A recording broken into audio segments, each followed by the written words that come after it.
Pernah lihat ini? Belum pernah. Bible covernya kayu. Wih sih. Ini belum tentu orang Kristen punya loh. Belum tentu. Belum tentu. Saya aja nggak punya. Ini siapa yang punya nih? Fur? Siapa nih? Apa tuh? Wodron. Fur apa? Fur Ideren. Dah. Yerusalem. Waduh. 28 July 1930. 1930. Di fokus Itu nama yang punya. ini dari kayu ya, dari kayu, terus ini yang punyanya. Sebenarnya Belanda ya kok ya? Belanda. Orang Belanda ya. Nah, Itu tertandai Yerusalem, Palestina. Bethlehem. Wow, Bethlehem. Waduh. Bethlehem kayu. Nggak tahu nih kayu apa nih, kayu jati atau kayu apa nggak tahu. Ada nama kayunya cuman gue lupa. Ada keterangannya kayu apa gitu, cuman gue lupa sih. Masya Allah.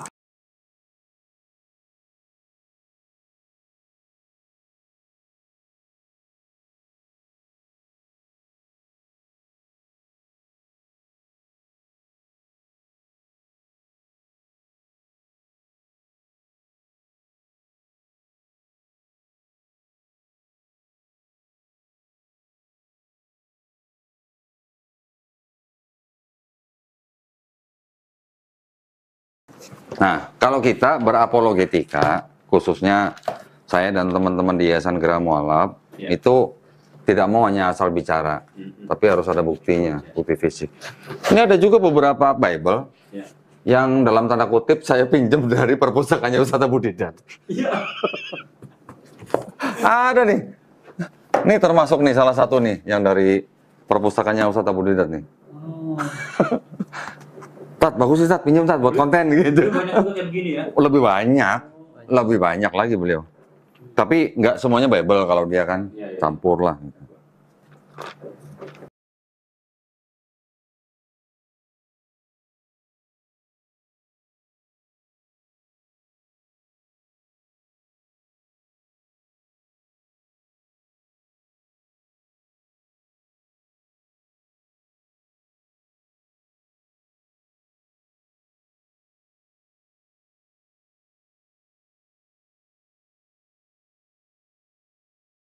Kalau kita hanya sebatas memberikan informasi-informasi berdasarkan bukti teks, ada bukti fisiknya, nggak asumsi ya, bukan asumsi, bukan cuma asal ngomong gitu. Jadi saya kalau misalnya menghadapi siapapun, saya bisa mempertanggungjawabkan omongan saya karena ada buktinya di sini, ada bukti teksnya, gitu. Teksnya.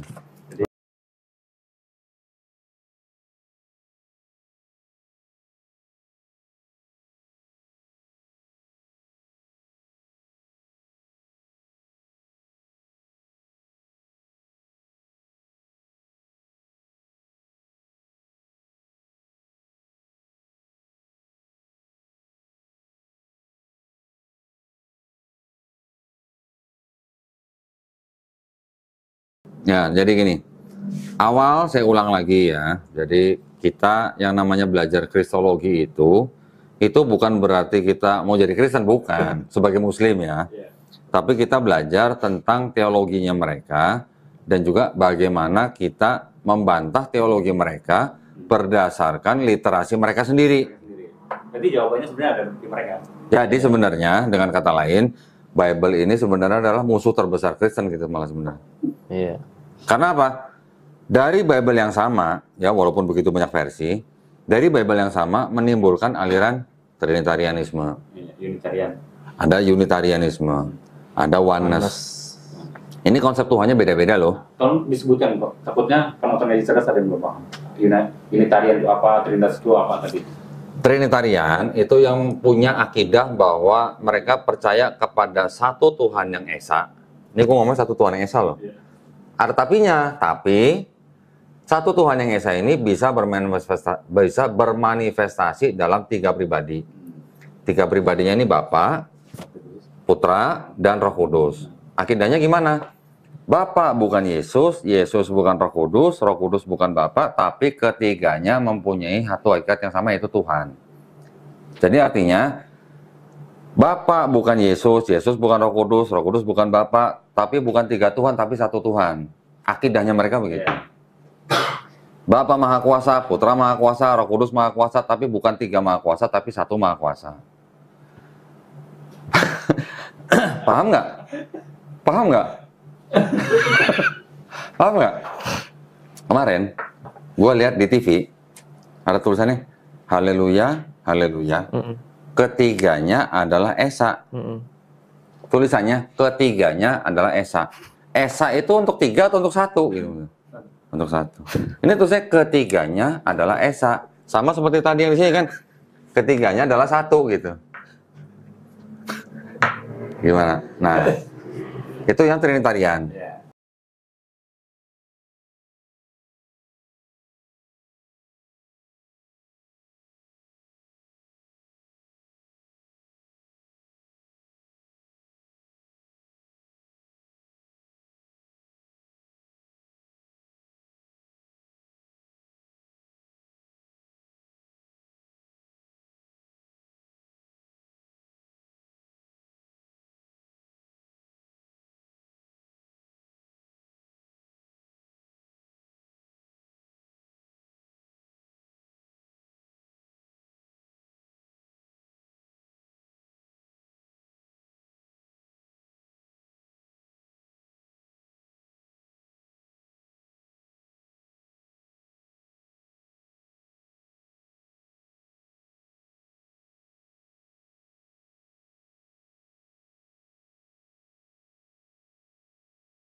Mereka tetap bilang Tuhannya Esa. Iya. Tapinya nggak boleh ketinggalan gitu. Ya. Kemudian kalau yang Unitarian, ini mereka mempercayai bahwa Bapa itu adalah Tuhan yang Maha Pencipta, Yesus itu bukan Tuhan. Yesus itu adalah ciptaan. Karena Yesus pernah tidak ada gitu. Yesus adalah ciptaan dan dia adalah ciptaan yang paling mulia. Bahkan lebih mulia dari malaikat. Tapi bukan Tuhan Yesusnya. Kalau yang oneness, itu tadi bilangnya apa? Bapa itu Yesus, Yesus itu ya Bapa gitu. Jadi oneness tidak mengenal 3 pribadi, dia hanya mengenal 1 pribadi. Makanya oneness itu kan kesatuan. Satu. Bapa itu Yesus, Yesus itu ya Bapa gitu. Jadi pada waktu Yesus disalib itu Bapa bukan? Itu Bapak. Harusnya karena 1 pribadi. Ya, itu Bapak. Kalau oneness begitu. Jadi Ya. ini manusia ini dari Tuhan. Ya. Nah, sekarang orang-orang Trinitarian yang tidak bisa menjawab tidak bisa menjawab akidahnya atau logikanya Trinitas, banyak juga yang beralih ke oneness. Gitu. Maksudnya beralihnya karena apa? Karena tidak ada jawaban yang pasti di sini gitu. Atas kebingungannya. Atas kebingungannya. Jadi kadang-kadang nanti kalau ditanya begini mereka mengikuti akidah oneness. Nanti kalau giliran ditanya yang sini balik lagi ke Trinitas gitu. Iya. Itu banyak yang sekarang terjadi begitu di antara pendeta-pendetanya gitu. Maaf dipotong. Kalau Trinitarian itu apa aja sektenya kok? Terus Trinitarian itu apa aja? Oh, ini mah 2 jam lagi. Iya. Kalau Bagi yang penasaran, katanya sebentar. habis dipancing mulu kan? Kita penasaran gitu. Tapi secara singkat aja, Iya. secara singkat gini. Latar belakangnya sedikit ya, Iya. latar belakang sedikit ya. Trinitarianisme itu sebenarnya tidak timbul begitu saja. Ya. dari abad-abad awal, abad pertama, kedua, ketiga itu sebenarnya sudah ada pandangan-pandangan yang berevolusi, kemudian baru menjadi Trinitarian atau menjadi Trinitarianisme. Pertama apa? Ada paham yang disebut dengan Doketisme. Doketisme itu paham bahwa Yesus itu itu hanya penampakan aja, penampakan Tuhan di bumi gitu. Ya. Ini paham ini nggak lama bertahan, diganti dengan paham separatisme. Separate gitu ya, dalam bahasa Inggrisnya separate, pemisahan. Jadi Yesus dipisahkan antara Yesus dan Kristus gitu. Yesus dan Kristus. Ya, berbeda. jadi sebelum dibaptis, Yesus belum Tuhan. Waktu Yesus dibaptis, baru dia menjadi Tuhan. Pada waktu dia disalib, yang diangkat itu Kristusnya, bukan Yesusnya. Jadi dipisahkan gitu. Itu separatisme. Separatisme juga nggak bertahan lama, diganti dengan paham yang namanya modalisme. Modalisme itu contoh misalnya kayak gini. Gue kalau di kantor sebagai direktur, gue di rumah sebagai bapak daripada anak-anak, gue di lingkungan sebagai RT gitu. Jadi peran gitulah. Ya, modalisme. Modalisme ini pecah menjadi modalisme monarkianisme, ada lagi nanti modalisme sabellianisme. Ini sebenarnya paham-paham ini nih yang nanti menjadi cikal bakal daripada aliran oneness. Tapi di sini yang zaman dulunya sendiri ini masih paham yang belum berkembang, belum sempurna gitulah. Baru modalisme ini kalah oleh kelompok yang disebut dengan Trinitarianisme. Trinitarianisme ini sebenarnya timbulnya dari mulai abad kedua, sudah ada pencetusnya, namanya Tertullianus. Ya. 3 pribadi tapi satu hakikat, tapi ketiganya tidak setara. Awalnya begitu dari Tertullianus, tapi kemudian disempurnakan di abad keempat, 3 pribadi satu hakikat setara gitu. Ya, itu tadi yang Trinitarianisme. Kalau ditanya sektenya apa aja, begitu di abad keempat masuk, dibikinlah Konsili Nisea tahun 325, disponsori oleh Raja Konstantin. Kemudian akhirnya diambil voting, akhirnya Yesus ditetapkan sebagai punya hakikat yang sama dengan Bapa. Maka Yesus dianggap sebagai Tuhan. Udah ada Trinitas belum? Belum. Baru Duinitas. Kan baru 2, Yesus sama Bapa. Roh Kudusnya mana? Belum. Jadi selama 3 abad pertama tuh belum ada istilahnya wacana bahwa Roh Kudus juga Tuhan gitu, belum ada. Biasa aja dong, jangan ketawa dong. Nahan ya. Baru di tahun 381 Roh Kudus juga ditetapkan punya hakikat yang sama dengan Tuhan. Barulah 381 tuh punya Trinitas, ada Trinitas. Nanti ada lagi Konsili Efesus, Maria sebagai Theotokos, bunda pengantar Tuhan ke bumi. Nanti ada lagi 451, Yesus punya 2 sifat yang sama, 2 sifat artinya 100% manusia, 100% Tuhan, di Kalsedon yang 451. Nah, dari Kalsedon ini barulah timbul perpecahan-perpecahan. Tadi 381, 451 Kalsedon, ada Kristen yang namanya Kristen Nestorian. Ini memisahkan diri dari kelompok Kristen yang utama. Ya. Kelompok Kristen yang utama ini baru nanti ini kan waktu awal-awal ini kan menjadi gereja patriarkis gitu. Mereka membuat gereja patriarki berdasarkan wilayah. Nanti ada Patriarki Roma, Patriarki Yerusalem, Patriarki Antiok, Patriarki Konstantinopel, Patriarki satu lagi apa? Roma, Antiok, Yerusalem, Konstantinopel, satu lagi apa ya? Kok lupa ya? Pokoknya adalah 5 lah ya. Nanti dari situ menjadi gereja-gereja patriarki itu di abad ke-11 tahun 1054 pecah menjadi Katolik dan Ortodoks gitu. Katolik ini di bawahnya nanti memimpin gereja-gereja yang biasa gereja-gereja Latin. Ortodok nanti ada ortodok macam-macam lah ya, Serbia segala macam, sampai yang Rusia malah jadi ortodok yang besar. Bahkan ortodok Amerika malah cabang dari Rusia gitu. Nah, itu 1054 berarti kan abad 11. Baru nanti yang Katolik ini di abad ke-16 ada yang protes. Diprotes menjadi Protestan. Di bawah Protestan ada lagi yang protes. Jadi Protestan itu nanti menimbulkan aliran-aliran Lutheran, ada Anglikan, ada Calvinis atau Reform, nanti ada Baptis, ada Metodis. Belum lagi nanti ada kelompok yang baru timbul namanya first awakening, second awakening, third awakening. Nanti di bawahnya lagi timbul sekte-sekte yang kecil-kecil. Contoh nanti ada Pentakosta, bahkan nanti ada bagian daripada Yahudi yang masuk Kristen, Mesianik, nanti ada lagi Advent. Nanti timbul lagi ada kelompok-kelompok yang dianggap sesat, Mormon misalnya contoh, Seks Yehova misalnya gitu. Terus ada lagi gereja yang melegalkan LGBT juga ada.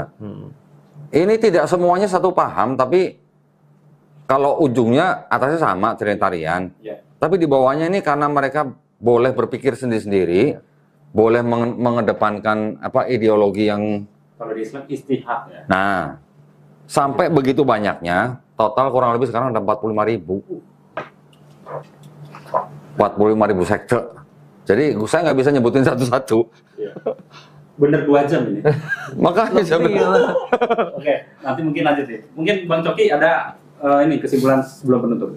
Kalau kesimpulan saya sih dari pertanyaan tadi ya jelas. Alexandria, tadi sorry. Alexandria. Ya, Roma, Konstantinopel, Yerusalem, Antiok, Alexandria, Mesir. Ya Mesir. Yang tempat triarki tadi. Oke, lanjut. Ya kalau dari saya kesimpulannya mudah aja, simple. Kalau misalnya ditanya tentang apakah Yesus pernah mengaku sebagai Tuhan, menyebut dirinya sebagai Tuhan, tidak ada gitu. Karena saya juga sebenarnya tidak perlu mengambil kesimpulan dari pendapat dari kalangan agama saya sendiri, yaitu Islam. Bahkan mereka sendiri sudah menjawab gitu. Dari mereka sendiri sudah menjawab. Jadi kita dari sudut pandang mereka aja gitu. Cuman kita mengarahkan aja ya. Ya, cuma kita mengarahkan.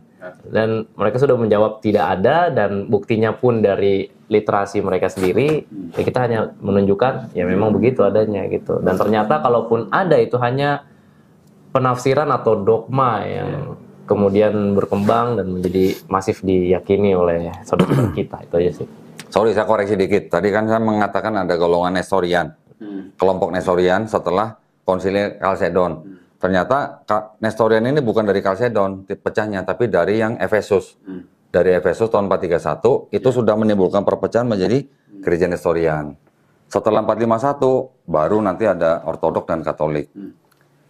Perpecahan itu sebenarnya selain daripada manajemen bapak-bapak gereja juga hanya gara-gara masalah yang kurang lebih sepele ya. Ortodoks percaya Roh Kudus itu berasal dari Bapak saja. Katolik percaya bahwa Roh Kudus itu berasal dari Bapak dan Anak. Kayak gitu pecah. Gitu. Insya Allah nanti mungkin ya, yang mau saya gali lagi mungkin dari sini ya, sudah berkembang. Saya penasaran kok dengan perkembangan bagaimana Kristen itu masuk ke Indonesia kan. Itu kan, ya kan tadi kan banyak nih. Kan udah di-reaction sama Andre Tunggal. Ya maksudnya kan gini. Yang nggak terima disebut agama penjajah. Iya kan. Iya, ini kan nanti ini kita akan menampilkan data kan dari Kodoli kan. Kalau kita lihat sejarah itu kan ada mungkin Katolik dulu masuk ya di pertama Katolik dibawa Indonesia oleh Portugis kan, dan itu namanya pendeta Alfonso kalau nggak salah ya. Nah mungkin nanti saya di next berikutnya saya minta penjelasan dari itu kok, mungkin bisa dibongkar lagi dan sebagainya. Tidak lain ini hanya edukasi supaya teman-teman bisa tercerahkan. Tadi kata Kodoli supaya kita juga bisa membentengi agama kita dan sebagainya begitu ya. Kurang lebih begitu kok. Nanti kalau saya nanya nanti pembahasannya 2 jam lagi. Iya, nggak pulang-pulang akhirnya. Enggak, sebenarnya kan bisa dipotong-potong aja nih videonya berdasarkan topiknya. Iya. Bisa. Supaya nanti saya kesini lagi Mas. Santai aja. Boleh. Kan kita belum ngeluarin Babel yang putih. Nggak pengen lihat yang putih. Baik. Bagus loh kata Melisa. Ini bagus loh katanya. Ini bagus loh katanya. Masalahnya saya dari pagi loh ini. Oh dari pagi. Udah ditanyain tuh WA. Iya. Oh ini istri udah nanyain. Iya, udah nanyain. Suruh cepetan pulang. Dikunci nih gitu.